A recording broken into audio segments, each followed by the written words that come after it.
What it do is good, what's poppin', y'all? It's your homie ATM. And it's your boy O. And we are the Lingo Baby. And as always, well, not as always, but as usually, we have a special guest for y'all today. Damn, how do people know you? Like, niggas know you as Dylan, but like, I guess. I mean, everybody knows me as Dylan. If you listen to my music, Young D.A, or just Mr. PLG. That's really it, to be honest. That's so crazy. I was like on the drive to go get you, and I was gonna ask you that same question, and I was like, those were the three I was gonna introduce you to. So I was like, okay, cool. Yeah, no, we here. We on the same page. Mr. PLG, facts. So up to you. You want to start talking about PLG, or you want to start talking about Young D.A? I mean, we can get right into the PLG. I guess it's relevant. You know, I just had a drop not too long ago, maybe mid-October. Actually went pretty good.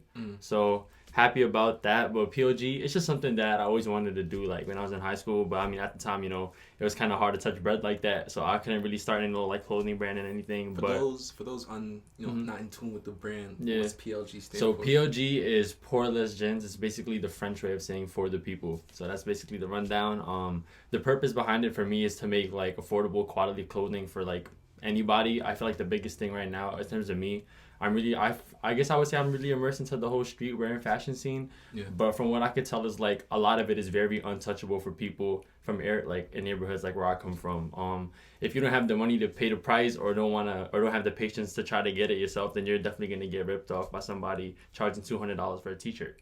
And I feel like with that, especially in the neighborhoods like where I come from, so I'm from like Queens.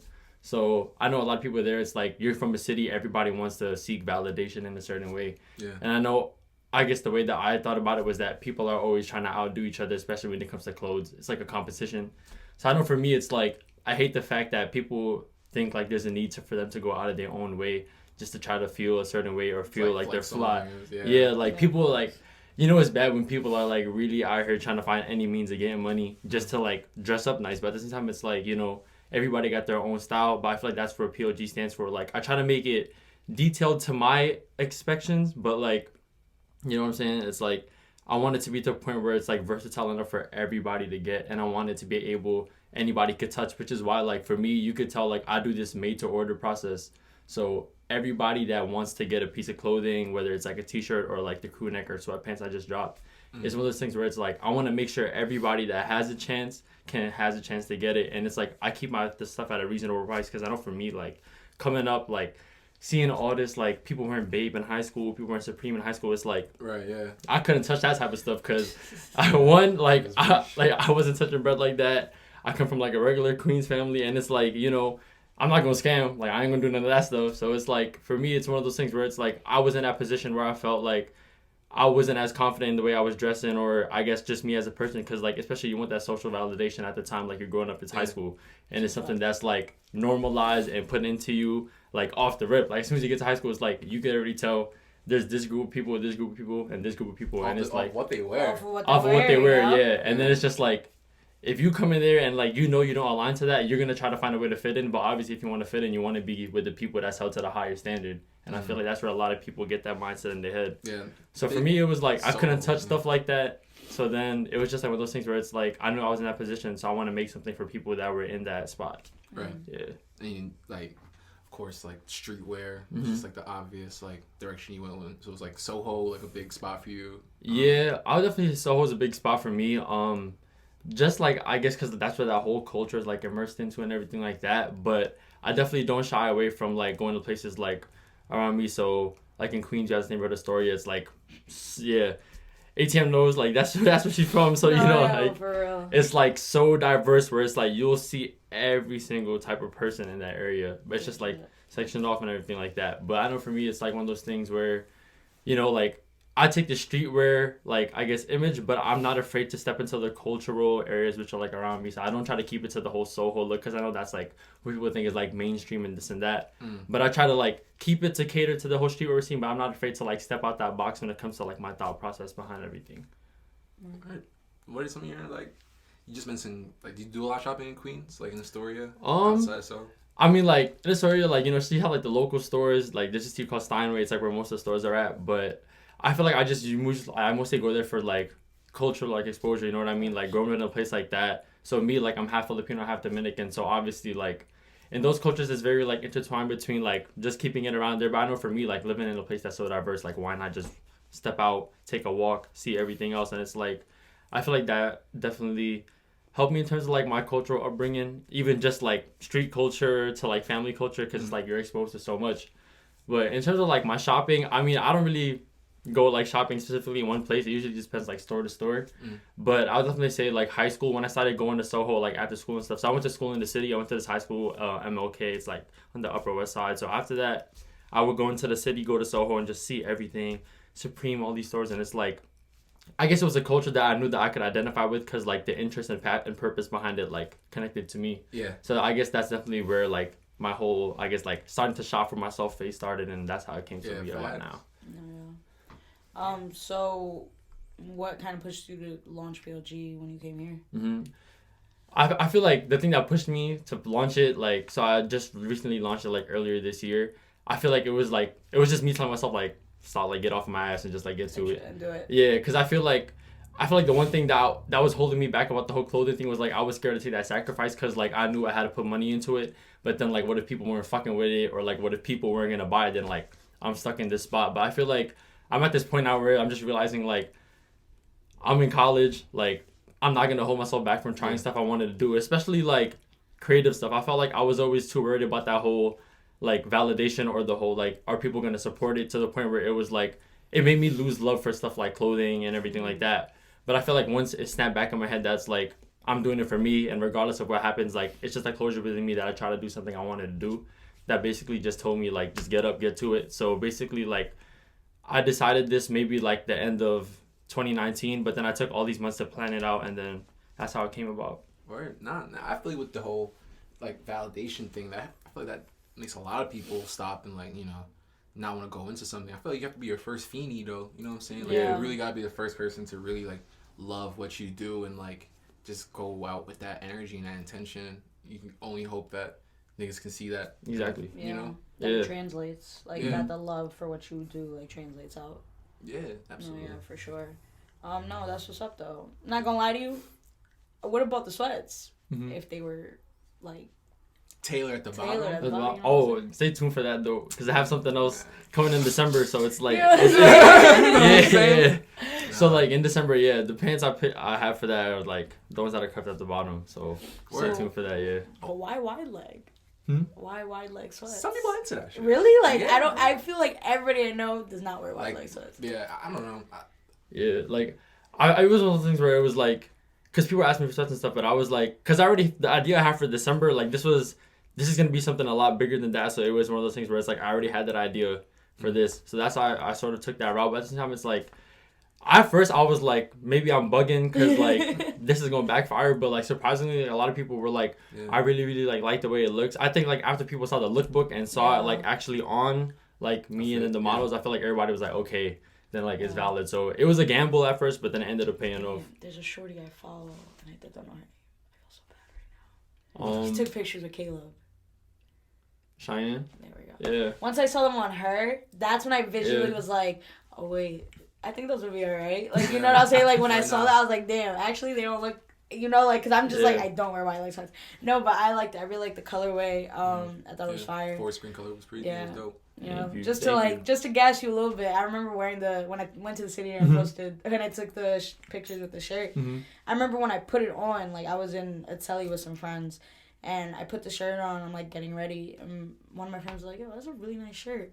I was like, "Thanks, it's Dylan's." I was like, "Thanks, it's Dylan's shirt." And literally, all the people in the room said, "Oh shit, really?" And I was like, "Yeah." I was like, "Yeah." Like niggas, I feel like niggas have seen it, but until niggas like see everything in person, that's when it's like, "Oh shit," and it's like in your face. I thought it was great. Like I love that shirt. Like when I saw it, I was like, "Damn, that airbrush shit, that's tough." Like I like that. Thank you. I thought it was a very like good, also like homage to like city culture in general. To something very like old school, t-shirts, to something very OG, in a sense, and I really like that. It was tough. I thought the colors were beautiful. The whole like the world is yours shit, like, you know, like you said, like I'm from Astoria, so Astoria is really dead not far from Queensbridge. It's dead ass connected. Like literally, it's like at one end of a block you're on Queensbridge, at the other end of the block you're in Astoria. You know what I'm saying? So it's like they're literally connected. And it's like, so growing up, like that whole influence of like Queen's music and just Nas and like that whole concept. Like I just always remember hearing that phrase because of like I always used to hear Nas songs all the time, especially at home. And so I was just like, okay, yeah, no, this is okay, yeah, I liked it. I was like, it was very kind of like. I was like, I like it overall as a shirt, but then I was like, for me, it was like the nostalgia. Like, there was a good nostalgia of it, and I really fucked with that. I wanted to pick both y'all brains, I guess, about some interesting fashion news that happened in the past week. So I don't know if y'all know the company VF Corporation, right? But they own Vans, they own Timberlands and shit like that. They just copped. Oh, yes, they bought Supreme. For $2.1 billion, right? And now it has a lot of people in a stir. It's like the big thing about Supreme is, you know, the quantity, you can't really find it. Yeah. Now there's like articles like, yo, like, will you get Supreme like TJ Maxx now type shit? Yeah. Like, you know, like just be readily available. I don't know. Like I wanted to pick y'all brains on before I went to. I feel like if that does become the case, that's a student loan a corporation part, just because then it decreases in value. Like, you know what I'm saying? Like, fully. Like, the whole concept of the brand, like, decreases in value fully. And, like, even if you're now being able to be sold in more places, definitely not as many people are buying it. Right. Because the whole concept of, like, a hype beast company. Yeah. And the reason shit is hype beast is because it's, like, little to no niggas have that shit. Like, it's very hard to find. It's very expensive. It's very limited edition. It's very, like, oh, you, like, camped out for those, or you did this for that, or, like, yo, how much you paid for that? Like, that's resale? Like, you know what I'm saying? Like, what'd you get for that? So it's, like, that's the whole aspect of brands like Babe, Supreme, etc. So I think, like, in doing that, the actual name of the company just plummets. Perishes. Pretty much. And it's, like, but if they do that, they bring in back old shit? Because I'll cop. No cap. Like, there's a lot of Supreme pieces I would have copped. Even if it wasn't, like, I don't know. I can't even say that. Like, would I have copped it? Like, whatever I want, would I have wanted it if it wasn't Supreme? Supreme, yeah. Like, the Supreme and Gucci drop was tough. But I was like, if it was a Gucci shirt, like, just a Gucci main shirt, would I have bought it, like, from his website? Probably not. Yeah, there's the picture. You know what I'm saying? Just a picture of that, probably not. No, but that little box logo, I would have paid for that shit. You know what I'm saying? The Sade shirts, like, the fucking, the neoprene fucking masks written in Arabic, those shits are tough. Like, they have some shit that I'm that I'm like, but would I have, like, still wanted it if it wasn't Supreme, you know? How do you feel when you saw the new? I mean, I probably feel the same exact way. I feel like, same thing that happened to Kanye when he started making more Yeezys, you see, like, the resale value depreciates a lot, and it's to the point where it's like, I feel like the thing about that, I guess Supreme, like, I know they're in a partnership with VF, so that's the company that owns Vans and everything like that. I feel like it just comes down to the strategic partnership they have to, like, push their stuff out.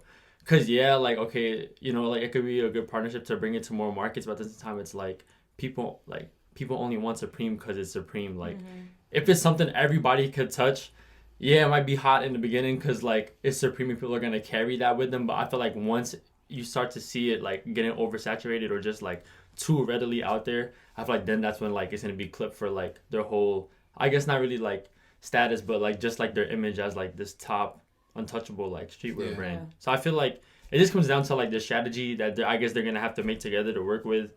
Because, I mean, I know Supreme is owned by, like, they have their own little thing, but I guess in terms of, like, planning and marketing planning, like, I don't know how that's going to work. And I could see why people would say, like, oh, we're going to see it in TJ Maxx because, like, you know, you could go to, like, TJ Maxx or Marshalls and you'll see, like, the Vans graphic t-shirts and stuff like that. Whatever. So I feel like as long as they keep a sense of, like, I guess, like, high demand or, like, limited availability, at the same time, though, it's like, I already know, like, the VF Corporation is going to try to push the hell out of them because they know right now Supreme is, like, a really, really, like, marketable name. Like, you could slap it on anything and then people will buy it. But it just comes down to, like, I guess when it gets to that point where it's, like, they want to make Supreme bigger than what it is now, like, if they make it available for everybody, then I feel like that's when, like, you'll see the downfall. Yeah, absolutely.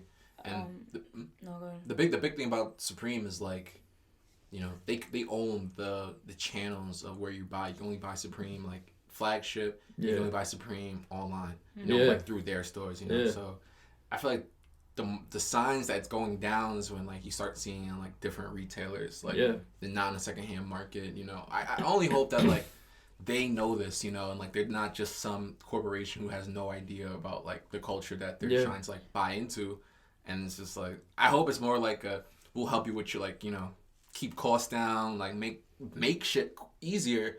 But y'all can continue going to our distribution. Cause I feel like if y'all touch that shit, y'all fucking it up. Yeah. I feel like, honestly, it could either go like that or it could go in a sense of like, because even within Supreme shit, like, not everything is expensive because it's Supreme. Like, Supreme has, like, cheap shit that's, like, dead stock shit that they just make mad of. Like, regular box logo t-shirts, they're not that much red. They're not OD, like, compared to the other shit they have. You know what I'm saying? Like, there's shit, if you go on, like, resale sites and just look up, like, Supreme shirts, there's t-shirts that are not that much red. But then there's obviously collection t-shirts that are, like, breach, you know what I'm saying? Yeah. So it's, like, because, like, I'm thinking right now, like, in my closet, do I have anything that's Supreme? And I have one thing, and it's a t-shirt. Mm-hmm. And I've never seen this t-shirt, like, ever again. I never saw it anywhere ever again. And I'm trying to think, like, yo, if I resold it, what would I get for it? And I don't know. Because it was just, like, it's, like, it's a shirt. It's a nice shirt. But I was, like, I don't know if this dropped part of a collection. Anyways, point is that, so even in that, damn, not me. I love how we tell everybody sounds off in the stool. And then look at that. No, but, so, like, even within the company itself, like, there's shit that's cheaper already that I feel like if they mass-produce certain shit and put it in, like that, department stores but still had their limited drops, it decreases their value slightly, but not as much as if everything was just readily available. Yeah. But if they made certain shit more readily available, like regular box logo tees, just in more stores, but still had their drops, people would still buy the drops. You know what I'm saying? Like, I feel like that's something that would happen. And I only thought of that because y'all said, like, the Vans graphic tees. I didn't even think about that. And I was like, yeah. So I feel like if I went into any and saw anything that was Supreme, like, I expect to see some basic shit. Like, something that's very basic. Anybody could get at any time. Right now. If you wanted to get it off eBay, you could. Like, a real one. An authentic one, you want to get it, you could get it. For not much, I feel like that I would expect to see in a big store, but like exclusive drops, collabs, shit like that, I expect to still be like under wraps. I think they're gonna start fucking a lot with, I don't know, like I bought this shirt at Supreme, and and I'm just like, this isn't a Supreme shirt. This is I've done that too. I bought a shirt from Supreme, and I was like, this isn't a Supreme shirt. Yeah, but I'm like, I fuck with the brand, you know, like it's a nice shirt, you know what I'm saying? So I'm just like, maybe you might see more of that, you know, low key. And I'm open to that shit, bro. I don't know. I'm excited to see how that goes. Because I feel like that's opening, like, the box. Like, I feel like in the business world, like, once one company does something, other company like, okay, I'm going to try and do that again type shit and do it with the hundreds. Or, you know, they might do it with, you know, any X, Y, and Z, you know, streetwear, you know, company. And it's like, it's weird, you know, because I don't think that every company that's having these acquisitions have their brand's best interest in mind, or at least the consumers. I mean, honestly, like, the shit I mentioned when I think about it, like, I'm trying to think of, what company does, like, what I'm talking about. Like, BBC does that. I got my BBC sweats at Century 21. Yeah. You know what I'm saying? But BBC is still a very big name in streetwear. And they still have very exclusive drops that you can't get nowhere but BBC. So it's like, and their value did, obviously, like, did it depreciate? You gotta understand when BBC came out, like, BBC was like it. Like, BBC was it, like, Pharrell, you know what I'm saying? Like, BBC was tied down. And obviously more markets came out, so, like, you can really credit that to a lot of things. But BBC's still not, like, it's still a name that I could say, and niggas will still have respect for it. Exactly. You know what I'm saying? Because it's still BBC. So it's, like, I think it could go in a direction like that as well. Yeah. Which also is not a bad, bro. I'm not gonna lie to you, like, I'm really sitting there going through my IG, and I'm like, a lot of the clothes I want to buy are not from people who are known, but that shit is tough, and it's fly, and it's like, no cap, like, that's what I'm saying, like, I feel like it's really becoming the years of independent designers, no cap, like, it's really, like, it's really feeling like that. I feel like even, like, in my head, like, Off-White is losing its touch in the public eye. It is. OD, you know what I'm saying? Like, it was real it, and now it's like... Man, shit is basic, bro. You know, V-Lone is... all that shit is like... everything is like, bro, like... What's the only thing that's... Go ahead. What are you saying? I was gonna say, what's y'all... Like, what are those, like, hype brands that, like, really you're like, honestly, I don't see it. For me, low-key is V-Lone. Like, I never see people wear V-Lone, like, I want that shirt. I see them just like, dang, that's a big-ass V in the back. That's a big-ass V. I've only liked The Pop Smoke one, I was like, wow, that's tough. Yeah, that one was tough. That's a tough shirt. But other than that, I was like, what the fuck? Why? Like, man, you gonna get hot. The fucking design gonna start back. Yeah. I don't know, man. I feel like there's certain brands that are very out of style, but they're so respected that like, if you have it, and if you have it as well, like, it's kind of respect. Like, okay, like, boom. Like, what am I trying to think of? A Pele. If you get a, niggas, nobody wears Peles anymore. But if you get one, that's respect. Like, that's like OG respect kind of thing. And it's like I love kind of brands like that just have like such an influence. Like, did I miss the memo? What the hell is that brand? Damn, my phone's recording. I was trying to like, damn, bro. There's a brand, and the only reason I remember right now is like a pair of jeans. That shit look like it got a fucking McDonald's M in the back. Evisu. Thank you. Yeah. Thank you. That shit was so hot at some point. It was. And then nobody heard of it, and now niggas is wearing that shit again. Yeah. That shit right there. No, like, bro. What type of jeans are they? Yeah, I got you. I have to. You have to see it. Yeah. Bro, like, it's something that was hot at some point.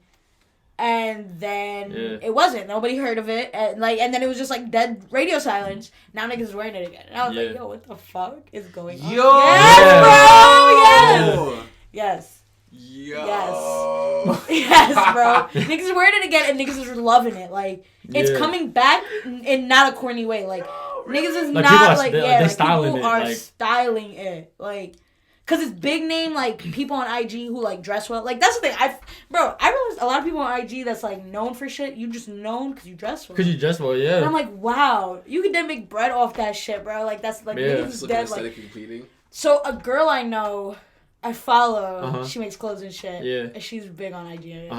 Her and her man posted a picture, and I think her man was wearing a pair. And I was like, yo, what the fuck? I was like, no way niggas is wearing these again. Yeah. And they're wearing them again. I never knew the name of those shoes. Bro, right? Just to see them, like, yo, y'all look crazy. To McDonald's M in the back, bro. Like, bro, I was like, what? The jeans I always wanted, I was just like, I knew I just never had the breath for was nudies. I always wanted nudies. Really? I just knew, like, I got to, like, G-Star. I'm like, all right, I'm a vibe here. Nah, you know what I'm saying? I felt like the shit when I had a pair of Truies. I'm not going to lie to you. Truies was my shit. I like Truies a lot. But I was not one I knew shorties that die hard, like, love Truies. Like, had mad Truies. There was a whole lot of those like people. A whole lot. I know. I saw mad Truies. I know. I saw mad Truies. Yeah.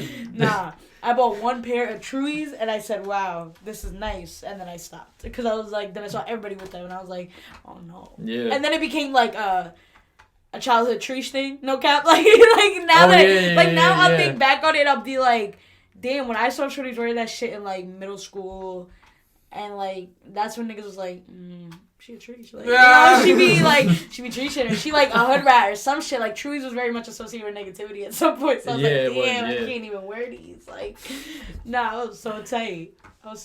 Damn. I'm not a crazy fan of, like, regular babe shit either. I'm just gonna throw that out regular babe shit? Yeah, like, cool. I love the Baby Milo X anime. Like, the One Piece shit. The Naruto one, like, Bleach, like, I don't know, like, they're basic, like, I don't go crazy for it. I don't know why, but I feel like the hoodies. I hated those. Yeah, that's not. Yeah, I was never a fan of that. I hated those. I feel like they were like going for like a younger demographic. But how much younger? But you know that they did great on that project, like in terms of sales. Like they're still going to this day. Yeah. I don't know why, and I don't know how. And that's like a $350, $400 hoodie. You know, like, it's not a cheap hoodie. I remember looking at the price one day because I was like, how much is this shit? And I was like, no fucking way. Bro, the age of the scammers, bro. That's when everybody was getting into it. Like, fuck it. No. You know what I'm saying? Like, you pull up on someone, a whole clap fit. Like, the whole fit. Clap. Blew my mind, bro. No, for real. Nah, I dead knew scammers. Like, that's crazy part. Like, I dead knew niggas was really getting whole pieces. Like, how do you feel about designer belts?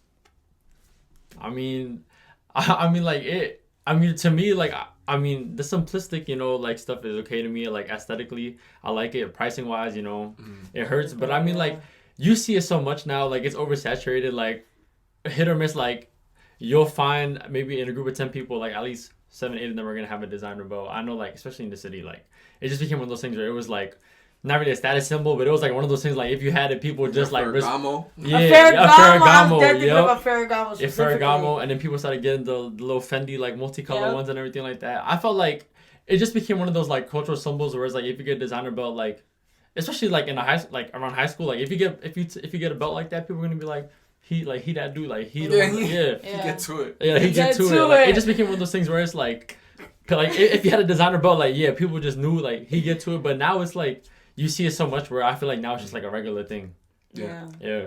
Yeah, I think I got to a point now where I'm like, damn, I don't have a designer belt. I feel kind of weird. I feel like everybody got one now. I'm like, what the fuck? No, but like that's No. I asked because like I knew from early, I'm like, I'll never drop bet on a utility piece. A belt is a utility item, bro. It is. Like the brands just pivoted like okay, like flex at every party has to flex. You know what I'm saying? I'm just like, and that's a weird thing, bro. I feel like a lot of people who do that now, I now are seen as like people who can't dress. Whereas now a lot of people more or less has like that statement piece and they build around it. Yeah. Mm-hmm. And I feel like that's usually how I'm like, seeing a lot of fits, or like they have like a motif or a color they're going with and like they have like throwing too many brains on things. Like, it's overkill. Yeah, like, right. Yeah. I feel like I would say I wouldn't know about y'all, but I do know about y'all. Like, you know what I'm saying? You grow up with this idea of, like, designer shit is it. Because it's designer. So it's like just so mad shit, bro. Like, throwing everything together. Balenci's, like, mad shit, bro. Just mad fucking designer shit. And niggas think that shit looks good. Like, no, you look like a goofy. Like, bro, your shit does not look good. Yeah. But, like, there was a point in time where designer shit just equated to what being fly was. And then thankfully that got demolished because that was not working out. You know what I'm saying? So I feel like now that's kind of changed. Or at least it has for like our generation as we've gotten older. Mm-hmm. I feel like I'll look at younger like generations in the city and it's like a rite of passage. Like they gotta go through that shit too. Like they gotta go through that same understanding. That designer shit. Mm-hmm. Just because it's designer doesn't mean it's fly. Like, you know what I'm saying? Yeah. They're still learning that. So I thought it was like, oh yeah, like we demolished. No, it's just because we got older. Yeah. But it's a rite of passage in the city. Like, every kid got to go through that. Everybody goes through that. Everybody goes through that as just they grow up. And I was like, damn, I thought that was just us. I didn't realize it was like an ingrained kind of thing. Yeah. But it's a fact. Like, you just got to grow up understanding what the difference is between, like, being fly and having fly, like, pieces type shit. Exactly. Like, nah, for real. For sure. Grow up. Basically, yeah. Once you grow up, you'll learn more. Just grow up, bro. Second half. Yeah, man. Back. Yeah, no. Oh, not this fucking chair. Has to go on the list. The Christmas list. Yeah, no. New chairs for the set. Yeah. So we gotta keep switching shit out, you know what I'm saying? We need comfortable chairs. Yeah, but we just need them a little high. It's because we put this shit up too high. Okay. Yeah. But it was like, it made sense for like the wall in the room. But then when we went to film, I used my regular chairs and I was like, damn, niggas can't see shit. It's literally our heads. Mad space and like and the bottom of the like carpet. Like I was like, damn, this is not working out at all. Nah, but shit. For the aesthetics, man. For me, yeah. For the aesthetics, we do anything. That just reminded me of like, yo, it's mad cold out, and you wearing like it's mad cold out, and you have on a nice ass fit. Do you close your jacket or leave it on for the fit? Leave it open for the fit. And you gotta leave the jacket open. You need niggas to see what the fuck you got on. Mad breezy and shit. Jacket blowing in the wind. I'm fucking dead. But we got through the fashion, the clothing aspects of the career. So let's get into the music. Yeah. For those who don't know yet, I interviewed you for the mixtape Spotlight series, and it's crazy because like you're gonna be the only one in that issue. I know. Yeah. I was like, man, that's crazy. Yeah, it's the first time this is happening.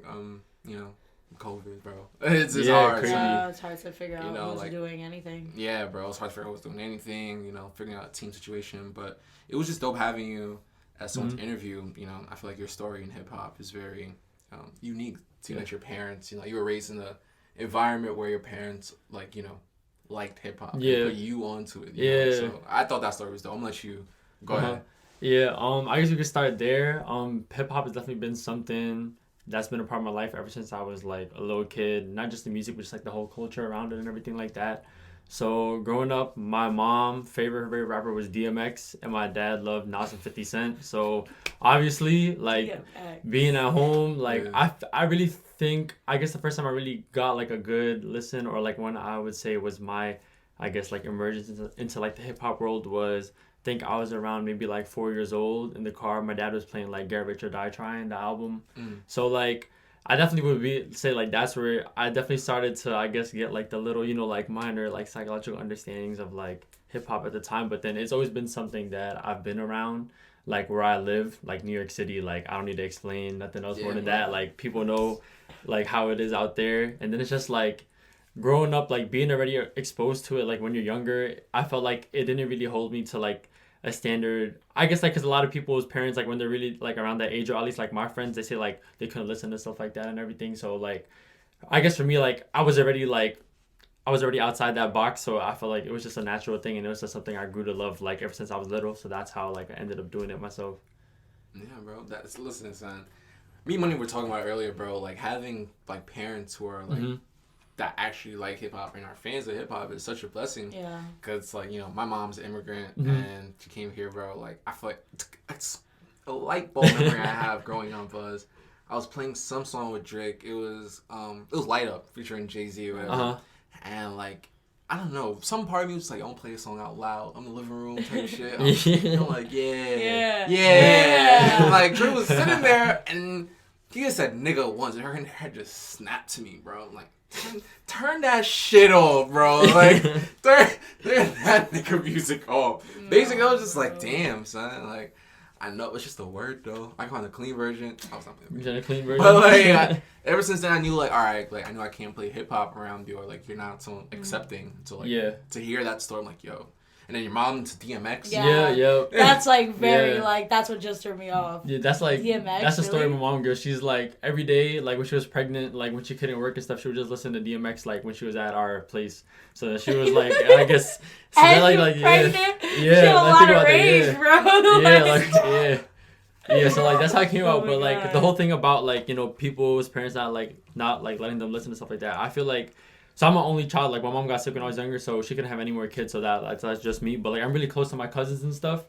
But I see like a lot of my cousins, like for them, like, so I'll tell you, it's like a lot of my family, like we're all like from my mom's side is all like half Filipino. There's not one person that's like purely Filipino. So which is like why this is surprising to me, because I know like in the Filipino culture, like when you're younger, like they really try to beat this idea into you of like you have to be the proper, like the, as you said, like don't listen to no music that's like, derogatory and everything like that. Yeah. So which is why it was surprising to me. But I see like a lot of my cousins, like they weren't really exposed to stuff like that until we were around like, I would say like maybe end of middle school, like early high school. And it was funny because it was like every time I would come over, I would always see that I was dressing different to like them. I would always like, so basically my dad, like when I was young, he worked at Nike Town. So it was pretty like, we was getting a discount and stuff. So like I would go to like family cookouts and maybe like a jersey and a hat, because I was, like the hip hop style, like, like it's something that's like always been a staple in that culture. Then it's like walking to parties, like dirty looks from like my aunts and stuff, because they're stuck in that whole like bubble of, like this is what's right, this is what's wrong. And I understand, because like I know in the Philippines, stuff like that, like hip hop is a big thing, but it has like a very negative like connotation to it. But I'm just glad my parents didn't have that mindset, like they immigrated here, like my mom's from the Philippines, my dad's from DR, so they both came here, and it's like this whole thing where it's like, thank God they didn't have that mindset, because I feel like that definitely would have made me, I guess, like not be who I am today, like who I am right now. Word. Wow, bro. It's crazy that people have that stigma towards like hip hop. Yeah. Like sets us back type shit. No, it does. Yeah, I was just we were talking about it, and like I feel like my mom never like had nothing to say because I had older brothers. Like if I was the only, like I feel like if I was an only child, I also don't know how that would have went. But like it, like I don't know, I feel like because I had older brothers who had been listening to this shit for already like years prior, once they started putting me onto it, my mom was just kind of like like they're already listening to it, like it's not like I can't stop it. And then it was funny because when I started making music, I was like, damn, I don't know, like I was like trying to make music at home, and I was like, my mom gonna hear me curse, like this is OD right now. And then my mom I remember telling her, like, yeah, I just finished some music. And she was like, okay, let me hear it. And I was like, wait. Play it out loud. I was like, bro, what you mean play it? No. And I cursed. Oh, these. I'm, like, sitting there. And I'm like, okay, hold on, let me play. She was like, no, give me the headphones. Give me the headphones, I want to hear it. And I was like, oh my God. And my mom's sitting there listening to me rap. And my mom is mad cute. Like, she's sitting there bobbing her head. And I know she doesn't understand a thing I'm saying. And, like, that's the funniest part. Like, my mom's English is there, but it's not, like, slang there. Like, you know what I'm saying? Like, it's there, but it's not all the way there. So it's, like, it was funny. Like, thankfully I didn't have a mom who was, like, so criticizing of the stuff I was listening to. Mm-hmm. But again, that's very much because I had brothers who were listening to it. So it's like, I like had the blessing of getting put on to hip hop by my brothers, whereas like you had it by your parents, and that's different. Like that's what's up though. Like no, for real. Wow. Yeah, so big Nas fan? Yeah. Do you feel like you had to be? I feel like, I mean, like, yeah, I love Nas, but I felt like just growing up, like where I was at, like Queensbridge, like that's literally where he's from. So it's just everywhere. It's like literally around you 24/7 nonstop. I just one of those things where it's, you know, like it's a part of where you come from, like you grow to love it.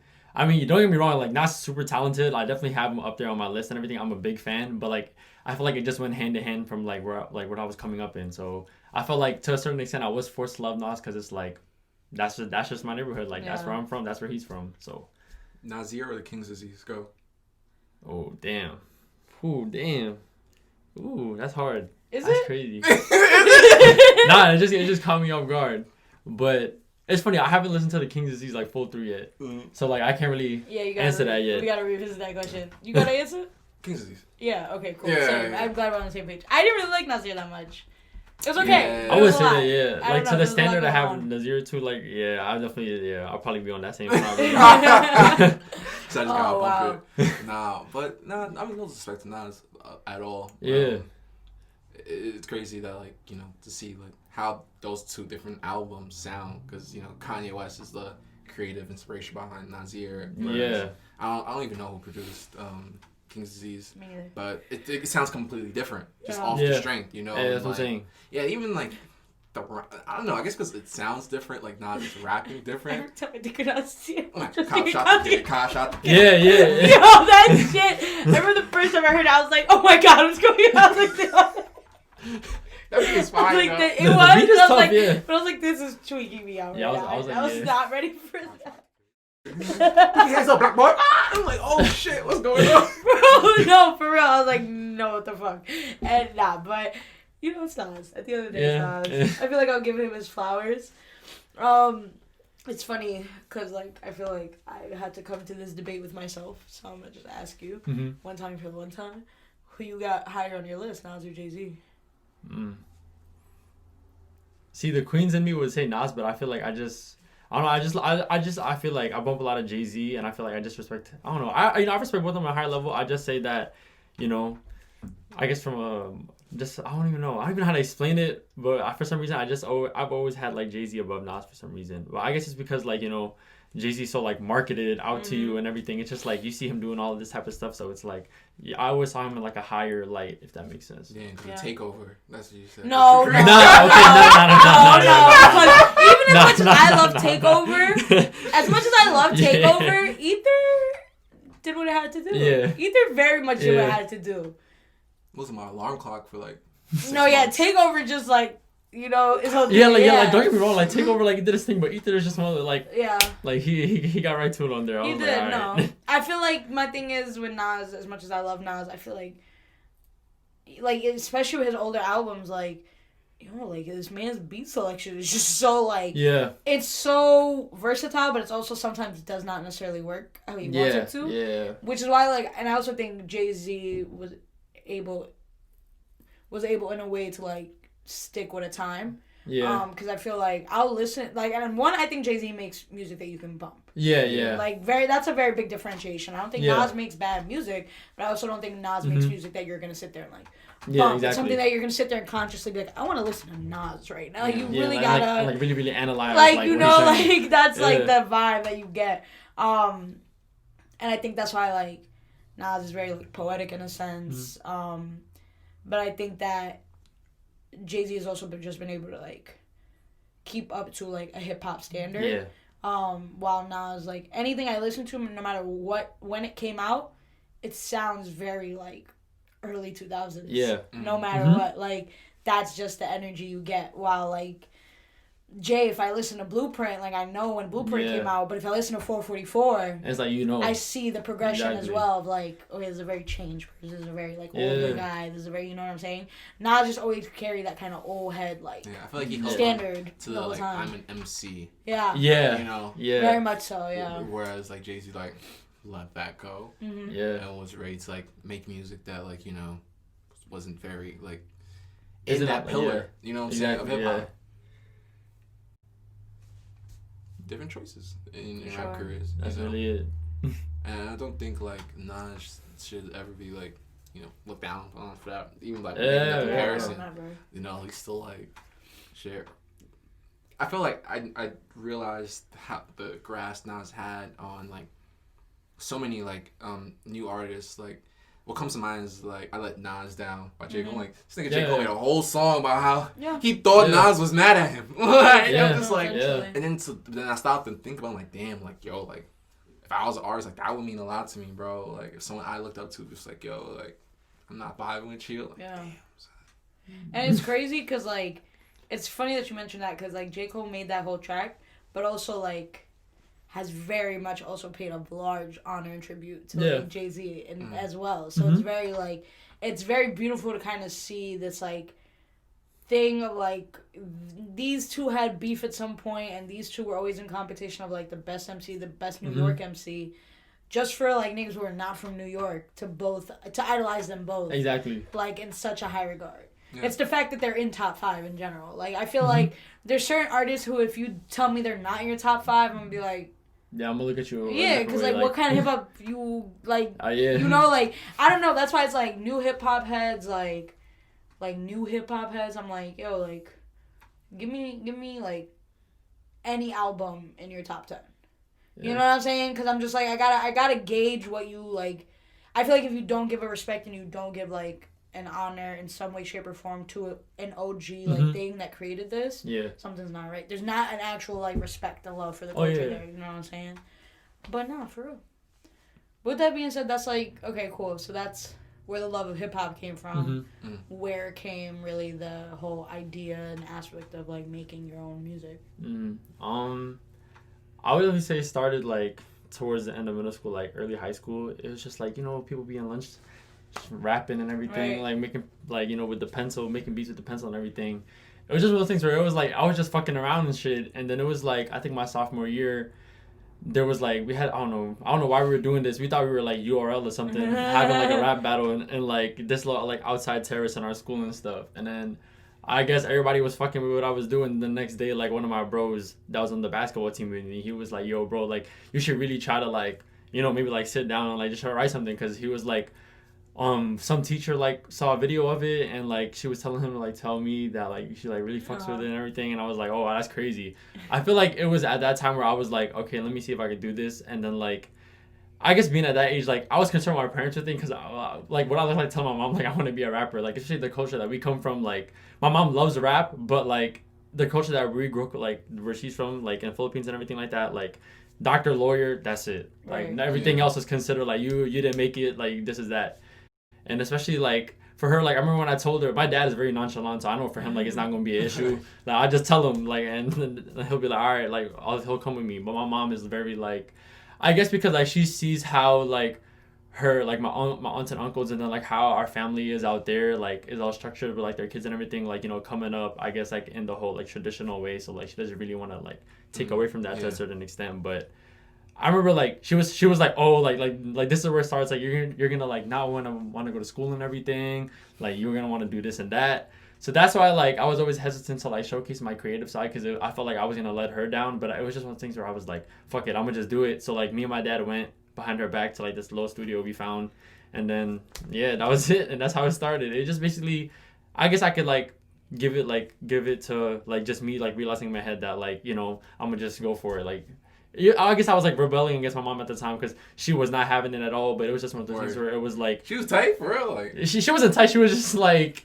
Wow. Yeah, she was just like, oh, she was like, this is why. And she's like, oh, then you're not gonna want to focus on school, because she thought like I wanted to be a rapper, like, and just like let that be my way out. But like, you know, like I do it for fun. Like I was trying to tell her that, but obviously to her it's gonna be like no. But it just came to me realizing that like I just had to do it. Like I just had to, you know, go against her word and like see where it goes. But then now she loves it now, so ended up working out. It's always how it happens. Like, yeah. Sometimes you just gotta do shit and then like see the result. Like fire. I'm like that. I'm like that.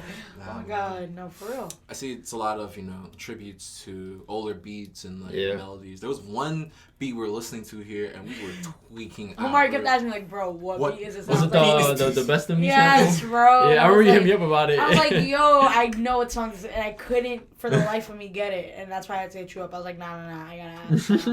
Because I was just like, yo, I know this beat. Why is it not? No, yeah. And that's all for your first tape, right? That you dropped earlier in 2020, right? Yeah.